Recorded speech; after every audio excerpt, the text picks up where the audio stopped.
Yesterday, we had a 5-game series. We'll see if today's competitors are up to a similar challenge today. On one side, we have TSM, who nearly took down every team in their path to earn that number 3 seed. And today, they go up against a surging Echo Fox, whose last-minute return of Rush propelled them to pick up wins versus Team Liquid and Cloud9. Hello, everyone, and welcome to the LCS Countdown, where for 30 minutes, we check in on the effects of patch 9.6 and preview TSM versus Echo Fox until the timer reaches 0 and we jump into Champions Select. FlyQuest picked up the win yesterday against Golden Guardians in a 5-game series. We'll see who their semifinal opponent is after today's match, Echo Fox versus TSM, where Team Liquid will have the choice, as is their right, as the number 1 seed. Of course, TL Steve already made that call for the squad. Yeah, it doesn't even know, but apparently TSM's going to win this series and they're going to pick him, regardless of how it looks. If they lose, he's also going to pick him, right? But Still going to pick him. I don't know what happens then. He has to do it. If he doesn't pick him, we can't trust him anymore. Exactly. Well, we should get the flame on Twitter if he doesn't, right? That's how. Oh, yeah. Absolutely. For sure. And here on the desk, on Twitter and on the desk. Forever. We can flame him everywhere. Exactly, everywhere. Ooh, perfect. No I one's like safe. We normally praise the supportive play styles that give resources up to one's teammates, but sometimes you got to spend everything on yourself just to say, I'm helping. Brought to you by State Farm. In his game versus Golden Guardians, Pobelter spends every oh-crap ability to buy time for his team's arrival. I feel like it needs to be more about the split, but we haven't seen them continue. If you can't kill him here, you're never going to kill him, period. Golden Guardians trying to make it happen. Pobelter the target. Over the wall goes Wild Turtle, looking to make something happen. Santorin grabbing the kill onto Froggen. And FlyQuest turn this one around real quick. I mean, you feel terrible. You just have 4 people taking one on, and you can't kill him. How does that look like when they have the whole team? On the other side, the other person feels great about that. Pobelter's like, yeah, come at me, let's go. I'll take you all on. It's like the second or third time in that game, too, we did something like that on Swain. Just got off to an absolute smashing start, and that's the kind of champion that can 1v9 in situations like that. It was a total turnaround moment for the series as well, as that was in Game 2, and they'd pushed it all the way to Game 5 for the victory. Only 5 teams remain in the race for St. Louis, which means it's time to say goodbye to a team that made the rise from 10th to playoffs this split in RIP Golden Guardians. Don't say goodbye when you don't have to go. It doesn't really, I mean, it does matter. As long as we're on the same one, it doesn't matter. So it does matter? No, it doesn't matter. See you later would suit me fine. But can they stop this TP? They do! Oh my God! It is over! And Golden Guardians retain control! But don't say goodbye. It does matter. But it does No, matter. it doesn't matter. But it does, matter. Did it matter? It did. It did matter. It did matter. They got some fond memories this season. Yeah, I mean, I think that's something we have to celebrate, right? It is the trajectory of this team over the course of their 14 months as an organization. Who else is going to play Vel'Koz for us? I don't know, There's man. a handful of Vel'Koz. There are a couple Vel'Koz. That was it. Crumbs is really taking this one hard. No one else. Froggen is the guy. I'm gonna see my Vel'Koz. Well, maybe they'll play newer things. Maybe we'll see like a Zed or something from Gen 2. Or maybe a Kale. Yes. I would love to yeah, get into yeah. that. The match displayed, more so than others, how different playing a best-of-5 series is versus that best-of-1 in the regular split. Yeah, yesterday was one of those quintessential what you want to see in a best-of-5 series where it's back and forth. There's actually people choosing what side they think works best for them, not just like default blue or whatever, as well as the fact that there was the little meta that developed. So I liked all those like little intricacies of that series. Yeah, I mean, it's the first time we saw them on 9.6, so I highly doubt that today we're going to see something similar to yesterday because these guys scrim separately as different metas develop, especially during the course of the game. The Lissandra in particular became a pick that the teams just were losing on. So if teams are better executing with the mid and jungle, today maybe Lissandra just skyrockets again to what we expected. Right. I think they just have to be worried about the Lissandra counter picks, though. Every time Lissandra lost, it was into a champion that she's not that strong into. Zoe, Swain. So I'm sure that TSM watched these games today, and so did Echo Fox, or yesterday, rather.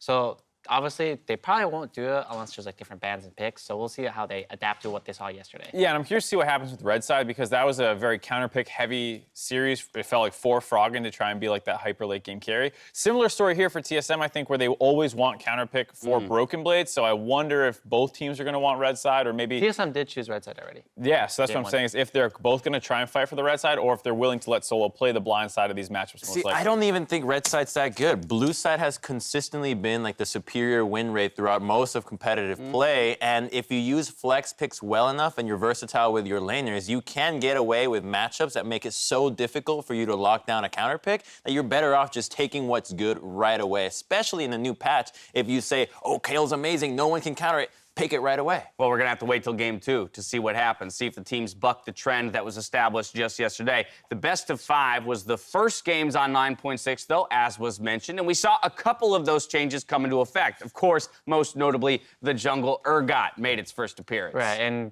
contracts popped off on that character. Like, he got like the double kill bot with the sweet ultimate that went from like 10 years away into the flash fear, and that was awesome. I hope to see it today.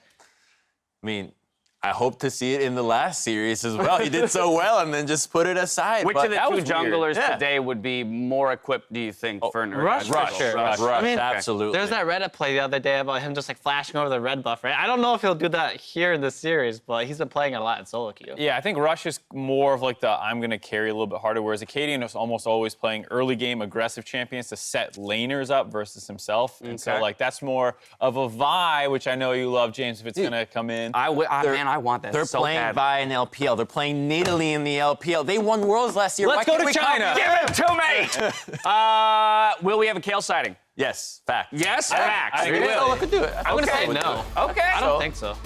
Let's talk about this champion, though. This is a very polarizing champion in League of Legends right now. The perception around her strength, it varies from person to person that I even talk to individually, trying to find what her use cases are and maybe what, she lends to a team comp professionally that other champions don't.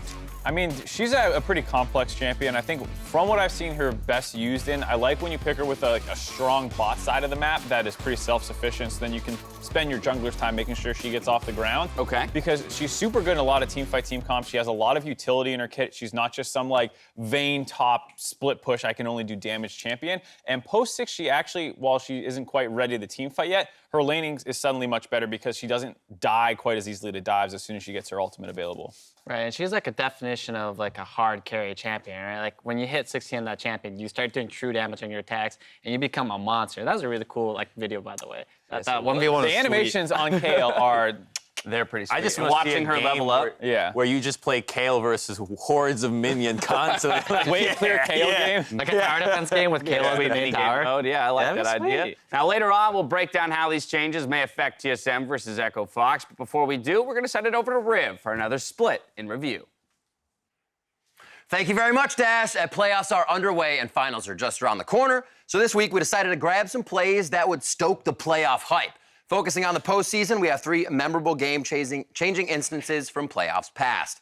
Our first play caught even the casters off guard. Heading back to the 2016 spring semifinals of CLG versus Team Liquid, Piglet was seeing double. CLG looking to put the Piglet, he's going hard. Piglet gets 1, he gets 2. Oh, other side of the wall, the team's not gonna fall. No, he's fine. Grievous Wound applied, Grievous Wound off, and CLG stays alive. If Piglet has a chance to stay over that wall, even unpeeled, he can do some big damage. Eyes on him in these fights for sure. And Piglet is definitely in hypercarry mode right now, but Darshan wants to kill him. That's a little ambitious. Oh, the double TP! It's 2 of them, the double TP! He only thought it was 1. He had to have only thought it was 1 TP, and he could exit that with a Caliber net. And now CLG, with the kill onto Piglet, may be able to end the game and punch their ticket to the finals. Always remember that. CLG's win there would give them a chance to defend their championship title and beat TSM. The next play jumps back to the 2016 spring finals of CLG versus TSM, where Stixay gives TSM some dance lessons. Svensker forced a flash away. Darshan has GA, gets popped around. Knocked back now by Buster Shot as well. Bjergsen is low. Gets hit up, but QS is out. He's still gonna tag. He's trying to reset. He's going in for the resets. Yellow Star goes another one. He's going for 3. Stixay. They can go in. Smithy's popping up from his GA. Svenskera's gonna try and stop him, but he's the only one. He's gonna go down! That's it! The ace for CLG! The cleanup from Stixay! And CLG proved you can change the players, but the faith remains! And they're gonna walk to their second consecutive North American LCS championship! This play ultimately locked CLG's ticket to MSI. Some incredible memories of CLG versus SKT and a fantastic second-place MSI finish amongst powerhouse regions of LPL, LMS, and LCK. The final play to stoke the playoff hype is from the summer of 2016, the final game of C9 versus TSM, where Doublelift reigns on Cloud9's parade. The Weaver's Wall! Weaver's Wall catches up a couple. Now can they have the follow-up damage? A couple of stuns come in. They've got Bjergsen, and they shut him down with a 1,600 damage crit. Cannot get double. Low. Meteos, another knockup, trades his life, but it does get the GA. Double killing them all. Kills everybody. They've got 3. Impact goes down. An ace for TSM. Doublelift turns around the fight, staying alive, so much patience, bides his time, and he takes over.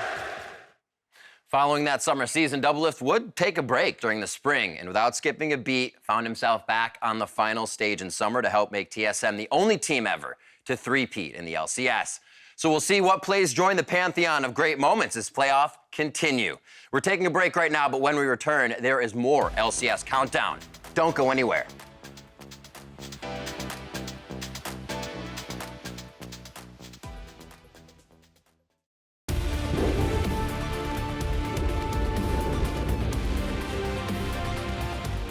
Welcome back to the LCS Countdown, where we're kicking off the second quarterfinal. TSM versus Echo Fox in just about 15 minutes. Now, before his playoff match versus his former team, Song caught up with Avali to share his postseason plan. Thanks, guys. I just spoke with Song, head coach of Echo Fox, kind of about the team atmosphere coming into today. He said that the team put in a lot of preparation, both into their game macro as well as communication. The team is feeling super confident after the way that their regular split ended. And, you know, he is aware of Hakuho, Solo, and Apollo's history versus TSM. So we'll see how today goes for them. Thank you very much, Avali. I, too, would feel confident based off of TSM's regular season performance moving into this matchup. I think it is important that Song recognizes the trio of players that handed TSM a loss last spring in the postseason. But, of course, it is a new year, a new time. I mean, it's pretty funny that he was coaching against them in that series, now with them. It's like bittersweet, maybe a little bit. Yeah. It'd be a weird emotion. Without a doubt. But let's dive into this quarterfinal series. I think for TSM, it's all about bringing their fans back from a disappointing 2018 for an organization that historically has just performed so well. Right, and they have looked dominant this season. Like, they look like the strongest team in the second half of the split, and they're coming into this playoffs, like, as a lot of people's favorite to actually win the entire thing. Yeah, and I think it's not just like the players or the fans who are excited. The players are too. I think you can see that a lot of these guys were really upset with how 2018 ended for them. Yes. Sven coming in as like one of the greatest European marksmen of all time, joins the greatest North American organization of all time, and they missed their first Worlds. They they lose for the first time in quarterfinals, missing their first finals appearance. Like, that's such a tainted legacy kind of like footnote that I think they all want to forget. So they care a lot about this playoff series. Well, that's when they built that super roster, right? With Sven and Mithy, the best of G2. And so by failing there, they now bring a bunch of new players, which we saw from Riv in the previous TSM plays. The only remaining player from those days was Bjergsen. So now all these new players built around this roster. Not a lot of experience across the board, with Acadian having no playoff experience, Broken Blade being essentially new to the NLCS, and now you brought in Zix. And to me, that's really been the star of the show, because he's been able to take this team that started off shaky, but with the confidence to say that once they get going, they can beat anyone. And in best of five, Zix's role becomes all that much more important. It's also important to note they only dropped one game on the back half of the split. Likewise, Echo Fox, now in a much shorter time period, did go on their own bit of a tear to end the split on a 4-0 run. Right. I mean, they didn't have to win as many games to go on their little tear, you know, since it's only 4 matches, to be fair. But they were playing against really strong teams, right? They took down C9, they took down Team Liquid, and it wasn't like they were like they play those games really well. So it's not like they fluked into their win or anything like that. So if people are expecting Fox not to put up a fight here, they're going to be sorely mistaken. But they're really smart in their draft because they recognize that Jarvan's a super strong pick right now. First picking it for Rush multiple times with the Azir, with the Jinx, even Morganas and Lulus. Like, they're experimenting a lot that I think is going to be a huge impact today because that's how you catch the top teams off guard. That's how you're going to catch TSM off guard. Yeah, and I think Rush in particular, hopefully we see more than just the Jarvan. That was what they leaned on a little bit in their run, but he has looked so much better since coming back from like the little break he had.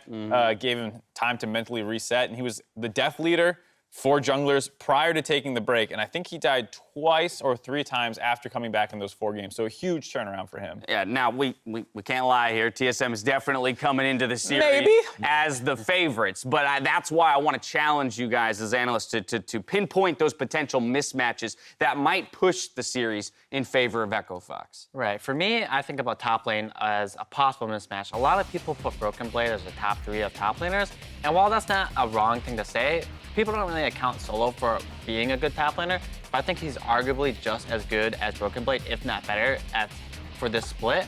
And if I were to put them head-to-head, like in a percentage-wise, I'd probably favor Solo, actually, for the time being, about like 55% to 45% to Broken Blade. And I think he's definitely a very undervalued and underlooked-at player. I mean, the metric is in the last 2 weeks, they both bought Impact. So TL is the #1 team. They both won that, so that's a pretty good standard. But for me, I actually think that while Caden's been super solid this entire split, I think that Rush might be able to just go to another level of jungler right here. His flexibility with the picks is a little bit more than I think they're going to give a Caden. Like, if Rush says, I want to play Nidalee, I got this, I think they'll allow him to do that. I don't think TSM is a team to say, all right, you know what, this is going to work for you, Caden, go ahead and go with the full Chad jungle. Likely they will rely on Rush at times during this series to get them a lead. The other matchup I want to talk about, though, of course, is the mid lane, Phoenix versus Bjergsen. These 2 players actually have a lot of history between them. Yeah, people don't remember Phoenix came into the scene in 2015. They had their first playoff, second playoff series was against Bjergsen. It was a really tough one. And you can see how difficult it is to play against Bjergsen in the postseason. There are only 2 players that have a winning record against Bjergsen in the postseason. Those are Golden Glue with 2-0, with a 2-0, and Featherfin's 3-1. And both of these come from last year, the worst performing year of TSM. And they're not even here anymore. And they're not here. And it was single series matchup. So when you play against Bjergsen, like small sample size, everyone but those 2 guys have a losing record versus him in the postseason. So that puts a lot of pressure onto Phoenix to actually go out there and have a fantastic series and control him a little bit. Yeah, so let's take a look at that featured matchup in the 18 times that they have met. Now, this isn't just postseason. This is all time. Phoenix has only come out on top 5 out of those 18 times, 13 for Bjergsen. But the stats are actually what jump out to me behind all that. They don't look so bad for Phoenix in a matchup where he's lost, you know, that many games. Right, but stats only tell a portion of the story, right? You can, like, with those 4 stats, it makes it seem like Phoenix isn't actually that bad against it, but it's hard to say, like, what his impact in the games are as Bjergsen, like, roaming early game, taking control of the map, and, like, just dominating him. As a person that's played against Bjergsen a lot, he's definitely a very difficult mid laner to play versus. Like, he's very hard to punish. He makes 0 mistakes, and he can hard carry if you give him the opportunity. He's so hard to gank. He's like ungankable. He's essentially trying to do what Faker does, where he just positions himself like you're playing Syndra. It's like, okay, if I want to gank Bjergsen, I'm probably gonna have to die to do it, and you never want to be in that position. We calling up some unfavorable memories actually, for you right now. remember that specific. I really know. There's a game I'm pinpointing. I'm Kha'Zix against Syndra. It's not a good time. I love it. I love it. We'll see if Bjergsen can do any of that fun stuff today. We're stepping away. When we return, we find out if the magnets I dropped on a PC in the back room killed Jet Stats, and look at the predictions coming into this series. Don't go anywhere.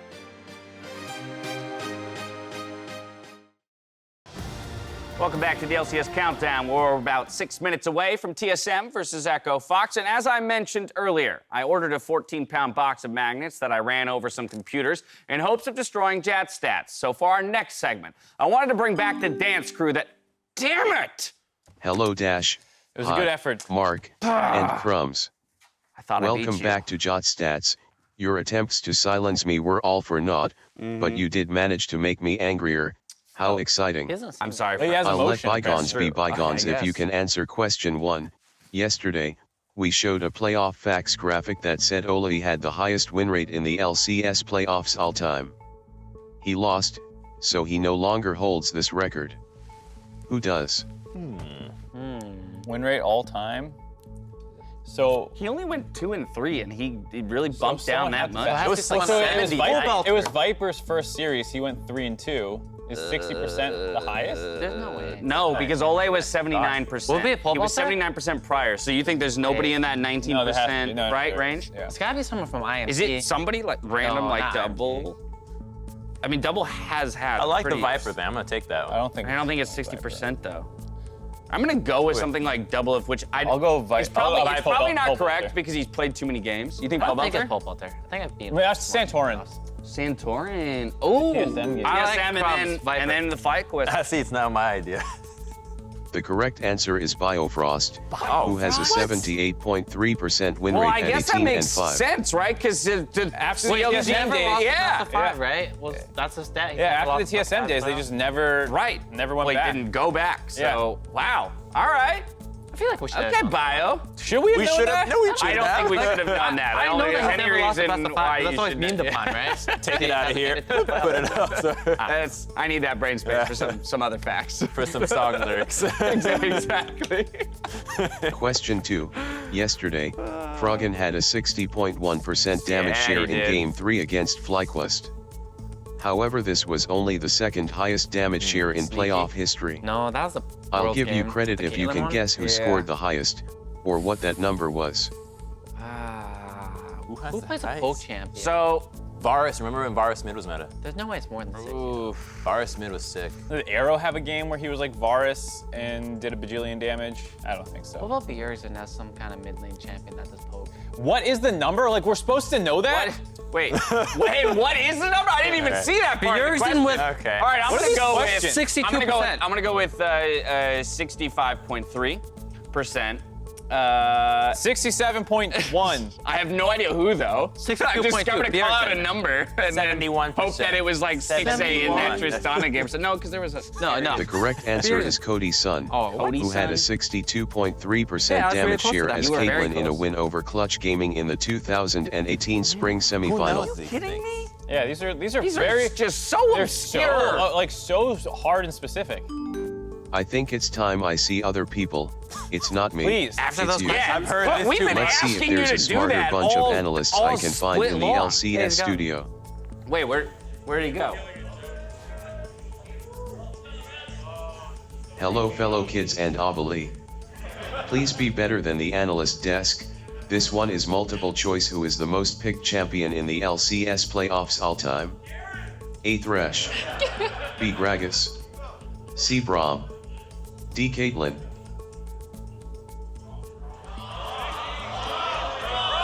Oh, well, chat stats, hopefully the audience won't disappoint you like analysts are, but it sounds like they're saying screw it to the letters and they're just shouting out the names. What's the name one more time? Braum! Is it Braum? The correct answer is C Braum. You always bring Braum at 92 picks.